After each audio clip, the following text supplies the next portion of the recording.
Good morning. It's another murky day, to be honest. It's as murky as my coffee this morning. And I'd like us to look in 1 Thessalonians chapter 1, verse 9. And it says, "For they themselves declare concerning us what manner of entry we had to you, and how you turned to God from idols to serve the living and true God." We looked at this verse yesterday, but in true dyslexic fashion, we're working our way backwards through this verse, because that's just how my mind works, really. And we're seeing the Apostle Paul is writing this, and we've got to ask ourselves, well, okay, how did Paul, Silvanus, and Timothy from verse 1, how did they conduct themselves amongst the Thessalonians? Because as we look at how they conducted themselves, it gives us an insight into how church leadership should also conduct themselves. And so when we jump then to chapter 2, we get our answer of how the Apostle Paul was amongst the Thessalonians. And so 1 Thessalonians 2 verse 7, it says, "But we were gentle among you, just as a nursing mother cherishes her own child." You know, Paul wrote this maybe because somebody's having a go. Maybe somebody's saying, "Paul, you're nothing but an intellectual, dogmatic bully." And Paul's like saying, "You know what? I was actually pretty gentle. You know, I was like a nursing mother amongst you."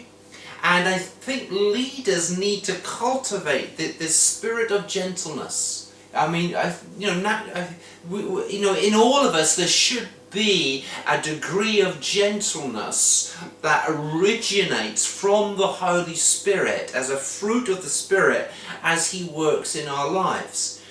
And in leadership, gentleness, it should not be crushing. Okay, the opposite, complete opposite. But gentleness, it should be gentle, it should be tender, it should be caring. And nursing here in the Greek, it refers to a mother holding a child in her arms. So you got the Apostle Paul, who's this intellectual giant. I imagine him being he is a strong character, but quite strong when you look at all that he had to endure, the shipwrecks, being bitten by a snake, being arrested, beaten, things like that. You've got to be pretty tough to get through all of that. And here he is, he's like a gentle mother nursing a child with the Thessalonian church. So Paul's revealing, if you like, that leadership should view the church as a family, and we're to hold the church like a nursing mother. And obviously that as you hold that child, the child is secure, it's getting the nourishment that it's needed, but it's also protected. It's also guarded and kept safe. And my challenge is, do we display Christian gentleness? And this is something I do see at times in my own life, if I'm honest. When I don't display gentleness, and I don't display gentleness when there's a frustration. When I start to get frustrated, the gentleness goes out of the window. So what I have to do, I have to go and I have to say, "Father, my Father in heaven," I say, "Heavenly Father, show me where this frustration is coming from." And sometimes it's because we're doing so much. You know, we're seeing to everything around us, and we assume that everybody else knows what we're doing.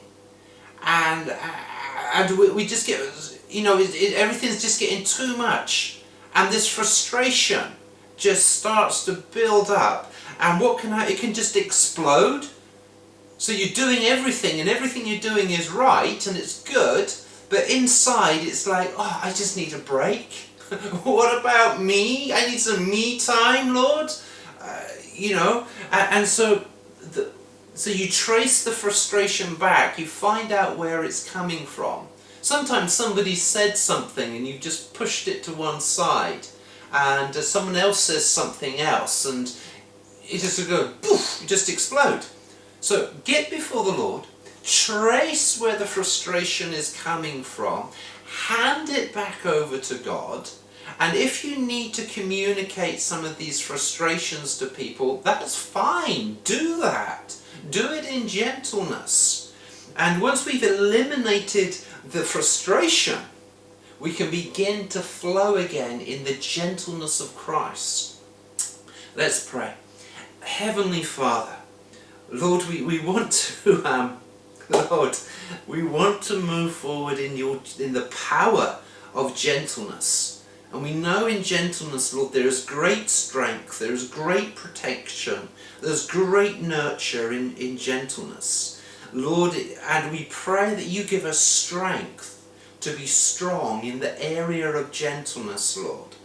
And Father, search our hearts today. And if there is frustration there, may we see where that frustration is coming from that causes us to explode and to become angry. And Lord, help us to communicate maybe to others effectively while we're feeling frustration. And Lord, we just want your help so that we can walk in the Spirit and in the fruit of gentleness. In Jesus' name. Amen. And so may God help you this day to walk before Him. And as we walk in gentleness, we'll reflect something of the Lord Jesus Christ. And again, Christ is a strong man who walked in the spirit of gentleness. Amen.